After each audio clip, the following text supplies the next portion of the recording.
Bien, estudiantes, hoy vamos a ver el tema con respecto a pensamiento político en la edad contemporánea. ¿Y qué es este tema del pensamiento político en la edad contemporánea?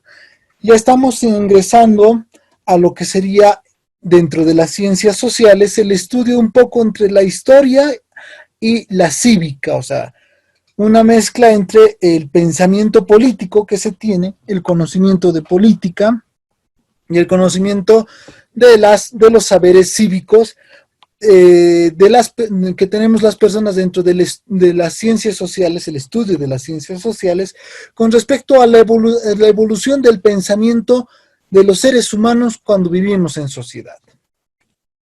Ahora, en este tema en particular, comenzamos hablando principalmente de un elemento fundamental en el siglo XVIII, incluso desde el siglo XVII, que era la formación de una clase social muy particular, denominada la burguesía.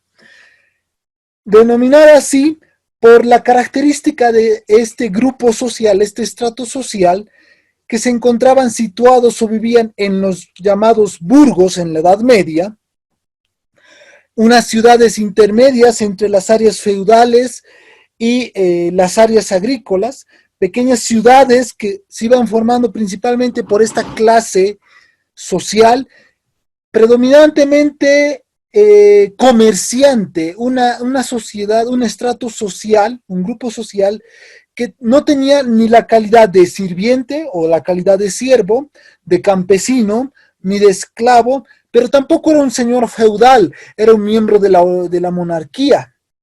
Era una clase que tenía una permanente libertad económica y libertad cultural. Esta burguesía, naciente principalmente en la Edad Media, en la Edad Media Alta, y con mayor relevancia en la era de la Ilustración a partir del siglo XVI hasta comienzos del siglo XIX,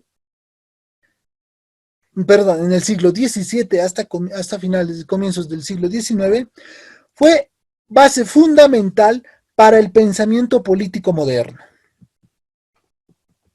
De esta propia burguesía, de esta propia grupo social, es que tenemos, por ejemplo, a nuestro primer pensador y filósofo político por excelencia, de hecho se considera como el padre de la filosofía política moderna, al inglés Thomas Hobbes, nacido en el año de 1588. Thomas Hobbes, filósofo inglés, como le mencionábamos, fue uno de los fundadores, uno de los pensadores fundamentalistas acerca de la concepción de la filosofía política moderna, de la filosofía política occidental moderna. ¿Qué características tenía esta? Thomas Hobbes, pensador del siglo XVI, del siglo XVI y siglo XVII, tiene la característica de cuestionarse el orden establecido hasta ese momento en el cual vivía la sociedad. O sea, Thomas Hobbes, un personaje bastante influyente en muchos pensadores en los años y siglos posteriores, es el que da la idea de que existe una libertad individual, un individualismo con respecto a cada ciudadano, a cada persona miembro del colectivo social como tal. Él pensaba que la política ya no debía ser principalmente un absolutismo, una idea de monarquía única en la existencia. En realidad piensa que el absolutismo político debe ser justamente una conjunción de diferentes conocimientos y de diferentes ideas. Es por eso que Thomas Hobbes era impopular entre el área del clérigo inglés, o sea, el área eclesiástica inglesa, y los pensadores clásicos de Oxford, por ejemplo. Thomas Hobbes tiene las primeras ideas de que el hombre nace en un estado de igualdad y libertad natural. Es la sociedad la que usualmente destruye esa libertad e igualdad natural de las personas, la sociedad establecida hasta ese momento, y que se debía cambiar o reformar esa idea por un liberalismo político mayor. También por eso a Thomas Hobbes se le considera como uno de los padres de la idea del liberalismo posteriores para el siglo XVII y XVIII como tal. A la par de los pensamientos de Thomas Hobbes, tenemos al filósofo y médico inglés John Locke. Él ya es más caracterizado como ser padre del liberalismo clásico como tal.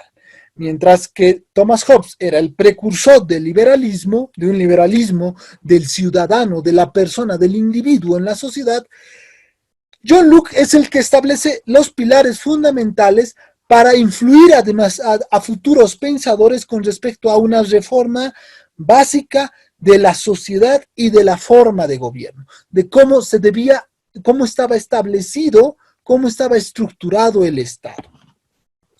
John Locke, a su vez, un naturalista, considera también que el ser humano, el individuo, nace con derechos intrínsecos o con derechos naturales propios.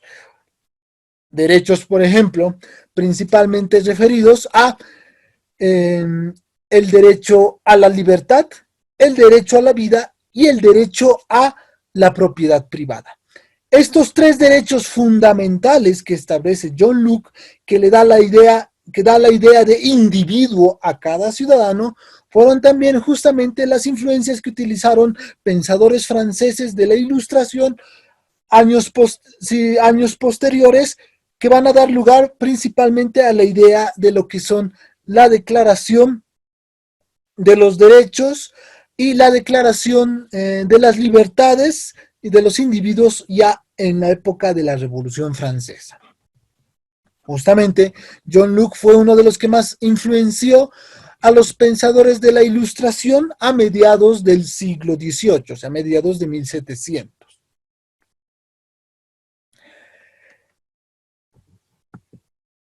Dentro de esta etapa de influencia que se tiene a través de los pensadores ingleses con respecto a la reformulación del Estado, es que se da la primera fuente de conocimiento mayoritario, pese a que estamos hablando de una época en Europa en la que el 70% de los europeos era gente analfabeta y sin conocimientos básicos, sin conocimientos de lectura y escritura. Pero el otro 30% de la sociedad francesa de la sociedad europea, mejor dicho, forma parte de un hito histórico fundamental que da los primeros pasos hacia una reformulación, a una reconstitución del pensamiento político y del pensamiento moderno de la Europa del siglo XVIII, que es principalmente la Ilustración francesa o la etapa de la Ilustración. Un movimiento cultural, intelectual, ideológico, político, primordialmente nacido en Europa, en los países de Francia, Inglaterra y Alemania, nacido principalmente entre el área de la burguesía y la oligarquía europea. ¿Por qué? Porque las personas que estaban en estos estratos sociales tenían ya conocimientos y formación educacional, tenían características propias de una sociedad educada. Y por consiguiente, es de que estos pensadores de la Ilustración francesa tienen como llamémoslo así, como frase fundamental, podríamos decirlo como que la fe de la sociedad, la esperanza de la sociedad está puesta en el conocimiento y la razón. Esta idea de poner la fe en el conocimiento, en la razón, y de poder superar la ignorancia y los problemas de la sociedad a través del conocimiento, eran principalmente las ideas de la Ilustración en Francia. Hasta aquí, estudiantes, ¿tienen alguna pregunta?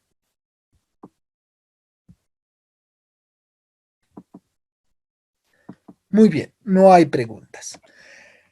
Volviendo al tema de la ilustración, es que justamente estos pensadores, estos humanistas también se les denomina, propios de la ilustración, es de que contribuyen principalmente con una obra que vamos a ver más adelante a través de el aporte y la iniciativa de pensadores franceses como Diderot y D'Alembert, plasmada esta ilustración en uno de los íconos escritos más importantes del siglo XVIII, que es principalmente la enciclopedia.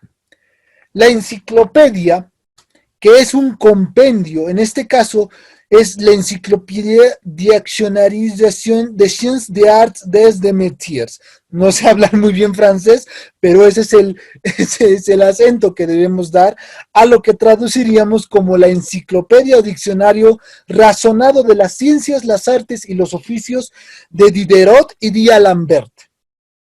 O coloquialmente conocido como la enciclopedia de D'Alembert y Diderot, o de ambos escritores e ilustradores franceses muy importantes e influyentes en la Francia de mitades del siglo XVIII. Estos dos, junto con el aporte de otros grandes pensadores del área de la burguesía y la oligarquía francesa, entre los cuales podemos tener a Voltaire o Rousseau, a Holbach o Turgot, principalmente bajo las ideas del pensamiento cartesiano de René Descartes, en de que debemos considerar todo nuestro conocimiento y nuestra formación basándonos principalmente en el materialismo comprobable, o sea que debemos comprobar y debemos tener la idea y la certeza de que lo que estamos demostrando puede ser cierto y puede ser razonable. Esta idea cartesiana con respecto a la nueva forma de ver el mundo, un materialismo más pragmático, más práctico, es justamente los pilares fundamentales para elaborar esta enciclopedia de los conocimientos, las artes y las ciencias, etcétera, etcétera. Esta obra cúspide de estos pensadores ilustrados de la Francia del siglo XVIII es justamente es la base y el germen fundamental para poder crear las ideas revolucionarias en la Francia de la Revolución Francesa como tal, valga la redundancia, perdón. Pero estas son las ideas de que la razón debe vencer a la ignorancia, la luz debe vencer a la oscuridad, el conocimiento debe vencer a la ignorancia. Esta enciclopedia, contiene 72,000 artículos en los cuales se plasmaban bajo interesantes gráficas, bajo interesantes dibujos, en un compendio de todos los conocimientos de las diferentes ciencias, de todos los conocimientos habidos y por haber, con respecto a lo que se tenía en esta época de las luces y la ilustración. O sea, fue la primera idea de lo que nosotros conocemos como las enciclopedias del conocimiento. Un compendio de todos los conocimientos científicos, teóricos, conocimientos empíricos que se puedan plasmar. ¿Para qué? Para poder utilizar de información y dar conocimiento a otras personas que desean aprender bajo las ideas de la enciclopedia. Bajo estas ideas ya, bajo los aportes igual de los ilustradores y la enciclopedia, es que tenemos a tres pensadores, tres filósofos importantes, tres ideólogos políticos, filósofos, ilustradores, Entonces, llamémoslo así directamente como eruditos de la ciencia política moderna, padres de la ciencia política moderna, a tres grandes pensadores, dos franceses y uno suizo, que nos van a dar las luces de lo que nosotros consideramos el Estado moderno actual. O sea, van a cimentar, van a dar las bases, los fundamentos para generar lo que es el Estado liberal, el Estado político como conocemos ahora. Ahí tenemos a el barón de Montesquieu, déjenme recordar su nombre, se me fue el nombre, es... enseguida lo vamos a recordar, el barón de Montesquieu, son nombres en francés un poco extensos, pero el barón de Montesquieu, francés, es uno de los más grandes pensadores franceses que nos ha dado lo que hasta el día de hoy conocemos como la idea de la separación de los poderes.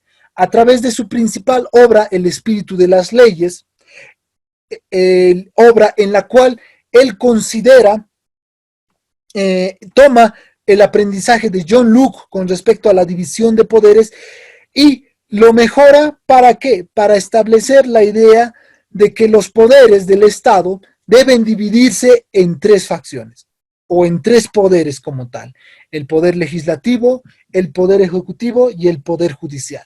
John Locke ya había dado la visión con respecto al poder legislativo y ejecutivo, pero Montesquieu, a través de su teoría de los pesos y contrapesos, es que establece estos tres poderes del Estado como tres poderes fundamentales para que un Estado y una sociedad prosperen y puedan ser dirigidas políticamente de forma correcta. ¿Bajo qué criterio? Montesquieu menciona que los hombres, cuando ostentan el poder, siempre son sometidos por esto. O sea, el poder corrompe a los hombres como tal y puede influenciarlos de mala manera. Entonces, dejar todo el poder absoluto como el de un rey, en el absolutismo, es contraproducente para una sociedad moderna. Y por eso divide al poder absoluto en tres poderes distintos. Cada uno es igual e equivalente al otro. Ningún poder es más que otro. Y en el caso de que un poder se trate de sobrepasar a otro, los otros dos poderes van a tratar de equilibrarlo, van a tratar de ponerlo al nivel correcto. Ninguno sobrepasa ni usurpa funciones del otro. Esa es la teoría fundamental de los pesos y contrapesos en la obra de Montesquieu con respecto a la división de los poderes. Luego tenemos a Voltaire, que es cuyo nombre es espérenme un momentito, no se me fue también. Lastimosamente en un momento vamos a conseguir el tema de los nombres. Son, como le dije, estimado Sebastián, son nombres un poco complicados, difíciles de acordar. Pero Voltaire tiene la característica de complementar la obra de la Ilustración con respecto a los conocimientos de la política moderna, o sea, de la idea del Estado moderno. Principalmente, él tiene una idea de que Voltaire tiene una idea de que el Estado debe ser libre y soberano, y para tener esa independencia deben ser los ciudadanos independientes. Pero a su vez, los ciudadanos deben tener la característica de ser parte del Estado como tal.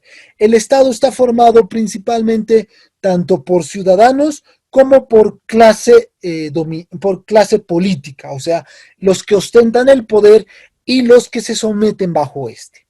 Pero las personas que se someten al poder como tal no deben ser sobrepasados y no deben ser injustamente oprimidos por los que ostentan el poder. Las características del Estado moderno de Voltaire, cuyo nombre es, ahora lo tengo anotado, François-Marie Arouet, cuyo apodo o como se le conocía es Voltaire, menciona de que el Estado debe ser independiente y que los ciudadanos, la sociedad y el Estado son dos elementos complementarios.